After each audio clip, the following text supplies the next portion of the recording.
Muore medico dopo 11 giorni di agonia. Renato Bulff era al lavoro al pronto soccorso quando il 1° agosto è stato colpito da un'emorragia cerebrale e ricoverato a Treviso. Inutili i tentativi di salvarlo. Lunedì il decesso al Cafoncello. Lascia la moglie Agostina, farmacista a Belluno. Domani l'addio. Apriamo con questa notizia l'edizione di oggi di Edicola Belluno, l'edizione di mercoledì 13 agosto 2025 che ci porta ad Agordo, notizia che troviamo a pagina 11 del Gazzettino di Belluno. Il suo mestiere era prestare le prime cure a chi si presentava al pronto soccorso dell'ospedale. Una beffa del destino ha voluto che proprio un malore mentre si trovava sul posto di lavoro gli fosse fatale nonostante i soccorsi immediati. Il medico Renato Bulff ha lottato per 11 giorni contro la morte all'ospedale di Treviso, ma non ce l'ha fatta. Aveva 49 anni, noto e stimato professionista in servizio al pronto soccorso dell'ospedale di Agordo. Bulff si è spento lunedì in conseguenza di una probabile emorragia cerebrale. Erano le 14:30 di venerdì 1 agosto quando il medico si trovava in servizio per prestare le cure ai pazienti ed è stato improvvisamente colto da un malore. Immediatamente è stato trasportato in elicottero al Cafoncello di Treviso per le prime disperate cure, ma nulla hanno potuto fare i sanitari per salvargli la vita. In questi giorni i colleghi e la comunità di Agordo, sgomento per la notizia delle sue disperate condizioni cliniche, avevano sperato in un suo recupero, ma il suo cuore ha cessato di battere lunedì. E la notizia della scomparsa di Renato Bulff si è diffusa nella conca agordina e nell'ambito sanitario bellunese, gettando nello sconforto l'intera comunità. Nato ad Agordo nel 1976, ma residente da tempo a Belluno, si era laureato in medicina e chirurgia e specializzato con lode in chirurgia toracica all'Università di Padova. Aveva poi scelto di tornare a servire la sua gente nella sua amata montagna, prestando servizio prima in chirurgia a Belluno, poi al pronto soccorso di Agordo dal 2011, proprio nell'ospedale del suo paese natio. La sua famiglia è molto nota in agordino e nel bellunese. La moglie Agostina è farmacista a Belluno, la mamma Lionella Tonette è da tempo alla guida del circolo culturale agordino e papà Luigi, originario di Taibon, attualmente pensionato, di professione era perito minerario. Renato Bulff lascia nel dolore anche il fratello Claudio, i familiari, gli amici, i tanti colleghi di lavoro che ora lo piangono e i tanti pazienti che negli anni ha curato e che ora custodiscono nel cuore il suo ricordo. E vediamo in questo scatto un'espressione, perché ci sta guardando da Facebook o YouTube, spensierata, di Renato Bulff, il medico del pronto soccorso morto dopo essere stato colpito da una emorragia. L'USL si unisce nel cordoglio, professionista esemplare di cultura e gentilezza rare.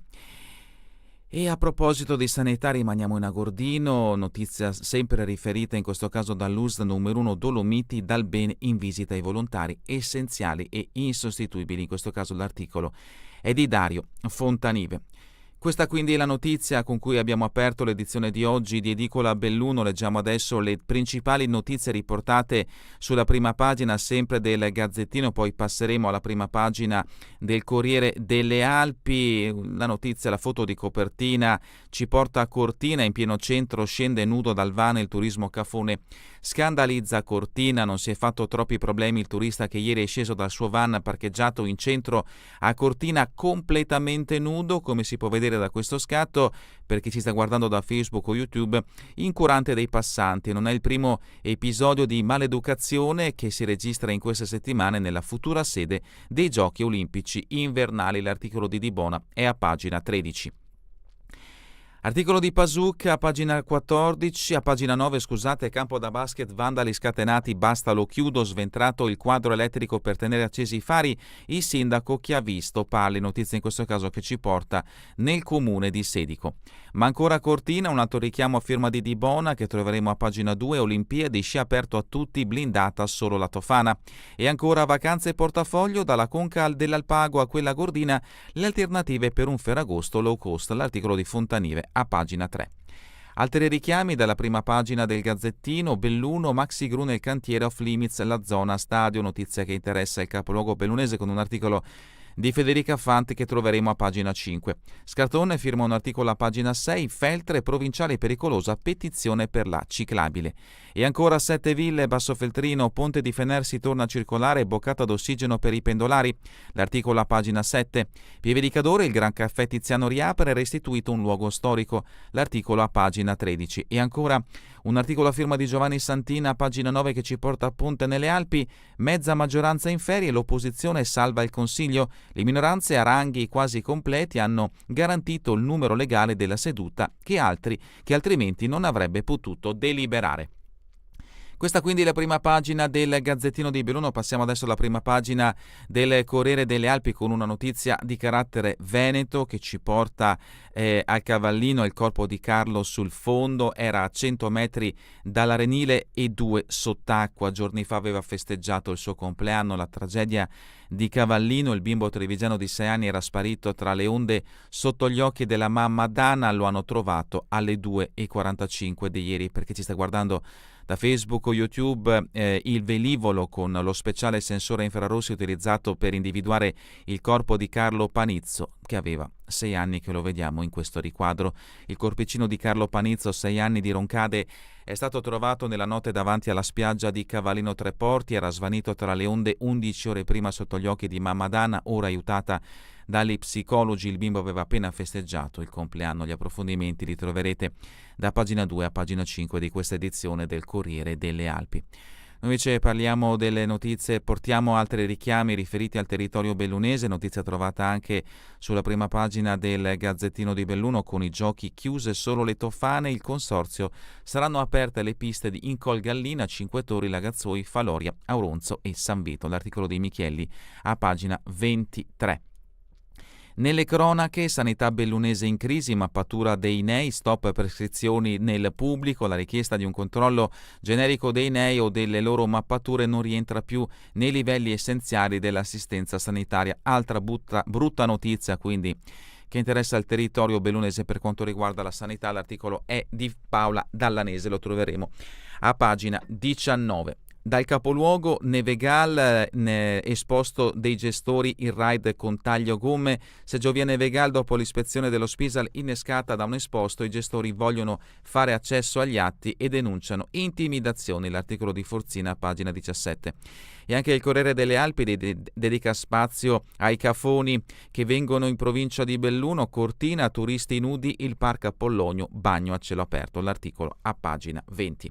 Entriamo quindi all'interno di questa edizione del Corriere delle Alpi con le notizie riferite alla provincia di Belluno. La prima notizia la troviamo a pagina 17 e ci porta nel Nevegal, questo è il titolo a piena pagina, articolo di Alessa Forzin. Nevegal nel mirino, danneggiato il quad, 3 gomme squarciate con un coltello. È successo la scorsa settimana, domenica l'ispezione dello Spisal dopo un esposto. La società: non ci demoralizziamo.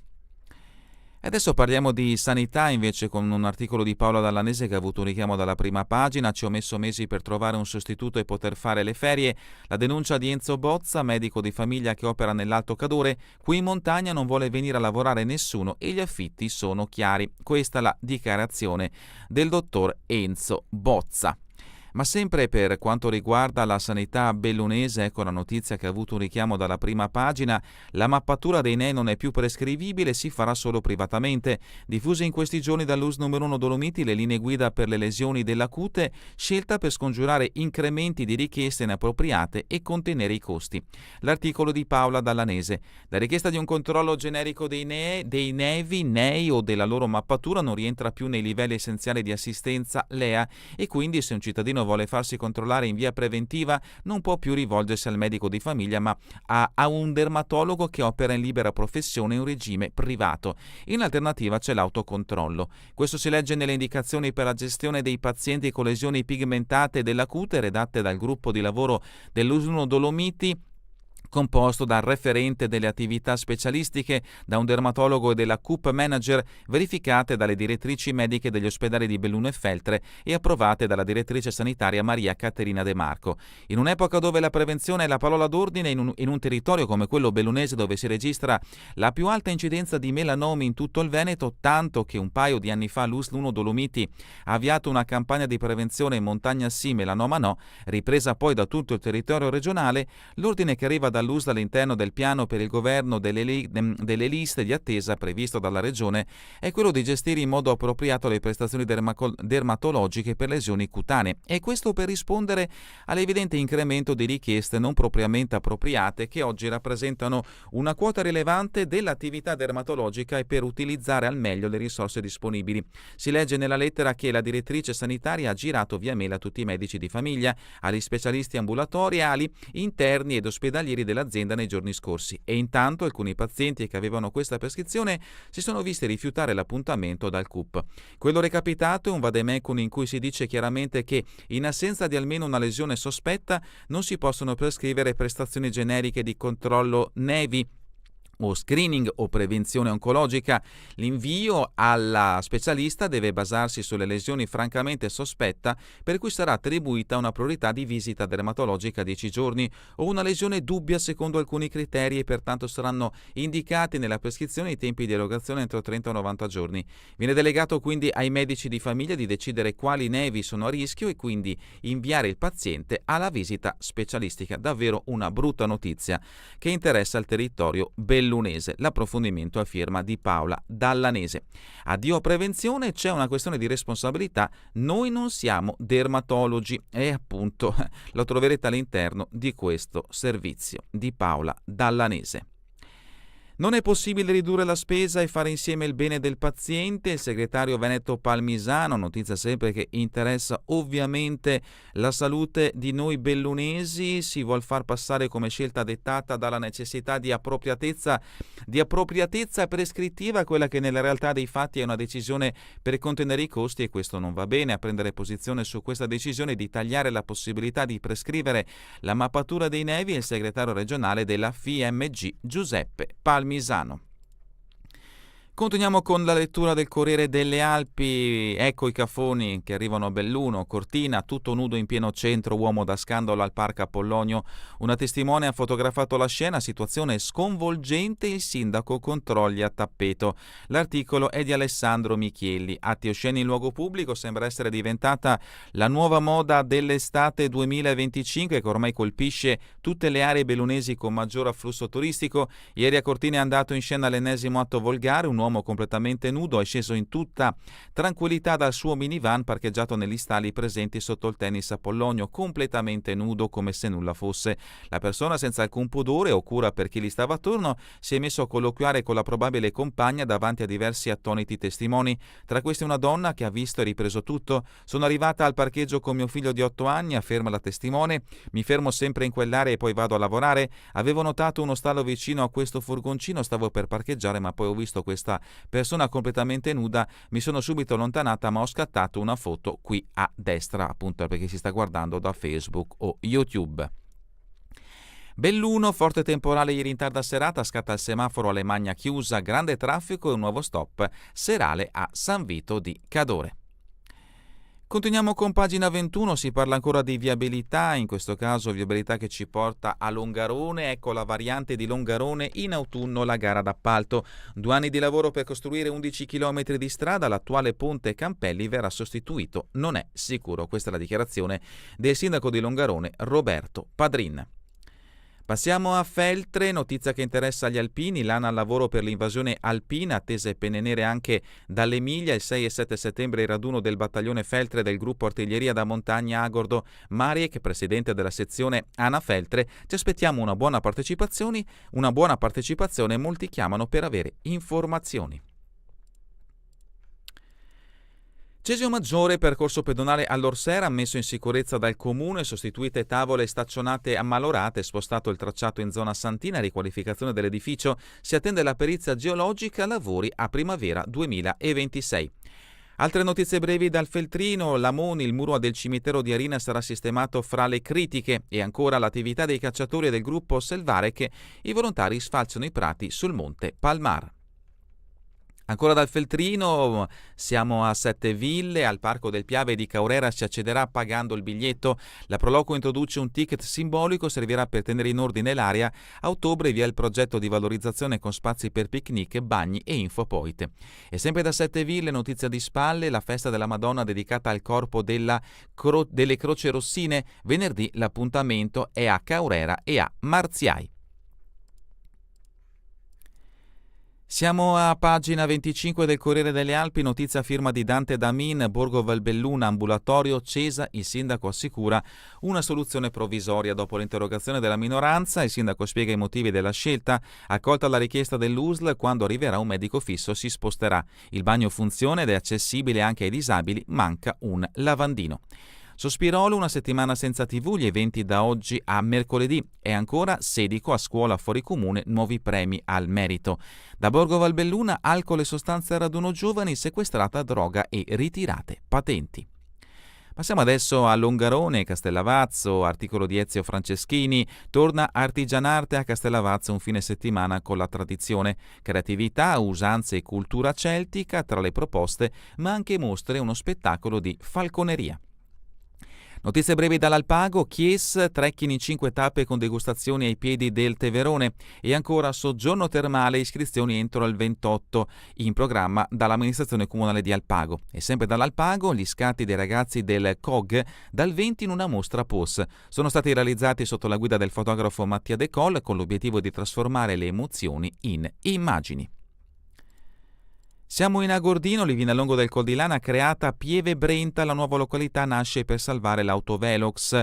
E ancora, ovviamente, anche il Corriere delle Alpi dedica spazio al lutto che ha colpito la comunità di Agordo. Si sente male in servizio, addio Renato Bulf, medico dell'ospedale, notizia di cui abbiamo già dato spazio come notizia di apertura di questa edizione di Edicola Belluno. Passiamo adesso a Cortina, articolo di Alessandro Michieli, stagione invernale, ecco le piste accessibili durante i giochi, chiusa l'area delle Tofane. Cortina Ski World ha annunciato quali impianti verranno interdetti nel 2026 per lasciare spazio agli atleti delle Olimpiadi. Sempre aperte in Colgallina, Cinque Torri, Lagazzuoi, Faloria, Auronzo e San Vito. Il senatore Cadorino Fratelli d'Italia, De Carlo, la tratta per Calalzo di certo non sarà soppressa, nessuno vuole la soppressione della tratta ferroviaria che collega la pianura al Cadore e viceversa, ma la vicenda che da giorni agita il sonno dei residenti delle terre alte e dei turisti assume ora i tratti della polemica politica a distanza. Alla posizione espressa nelle scorse ore da Partito Democratico e Verdi, arrivata a strettissimo giro di posta quella del senatore Cadorino Luca De Carlo, che a proposito di Calalzo e della sua stazione ferroviaria rilancia. Parliamo di una stazione, quella di Calalzo di Cadore, che grazie al mio lavoro ha ottenuto 3,5 milioni di euro di finanziamento per il restauro e recupero degli spazi interni ed esterni e che ha visto l'avvio dell'iter per l'ottenimento di un ulteriore 1 milione di euro dal Fondo dei Comuni Confinanti per la costruzione di un parcheggio scambiatore treno-autobus da mettere al servizio della pista ciclopedonale delle Dolomiti. Lo stesso senatore De Carlo è poi entrato a gamba tesa sulla vicenda politica nata attorno al futuro della tratta ferroviaria Ponte nelle Alpi Calalzo. Dovrei stupirmi del fatto che si confondono i lavori lungo una tratta ferroviaria, doverosi per il suo mantenimento, con un anticipo di probabile chiusura della stessa, ma ormai siamo abituati a chi cavalca le fake news per recuperare il consenso perso. La realtà è dimostrata dai fatti, con investimenti importanti su una stazione che non è solo al servizio del territorio di Calalzo, ma che rappresenta la porta delle Dolomiti, una realtà quindi ben diversa da quella che qualcuno vuole raccontare, Partito Democratico in testa. E a proposito di Olimpiadi, verso le Olimpiadi, Giochi Paralimpici, Fasiol commissario. Rimaniamo in Cadore e mandiamo in Comelico, trasferimento di Don Fiori, alberi di mango, protesta. Lettera del presidente Zampol al vescovo, ascoltate i bisogni del territorio, dateci il tempo di sviluppare un nuovo equilibrio senza il nostro fondatore. Passiamo alla rubrica Cultura e Società, rock live, le icone inarrestabili, da Bob Dylan ai Rolling Stone, i grandi vecchi continuano a battere i palchi di tutto il mondo davanti a un pubblico di affezionati e giovanissimi neofiti. E adesso passiamo alla rubrica Giorno e Notte, Pieve, Chiesa di Vinigo e San Vito, 2 giorni densi di arte, storia e musica di Vivaldi, estate tizianesca, un tuffo nella pittura veneta del Rinascimento, concerto curato da Dolomiti Sinfonia, omaggio a Purcell e Franck. Borgo Valbelluna, il castello di Zomelle, Under the Stars, una montagna di libri, ancora Cortina, capitalismo di guerra, analisi e soluzioni da Saravalle e Stagnaro.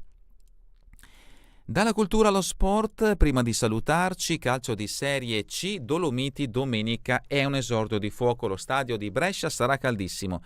I ragazzi di Zanini contro la nobile decaduta guidata da Diana Tognoli per i lombardi non sarà di certo una passeggiata.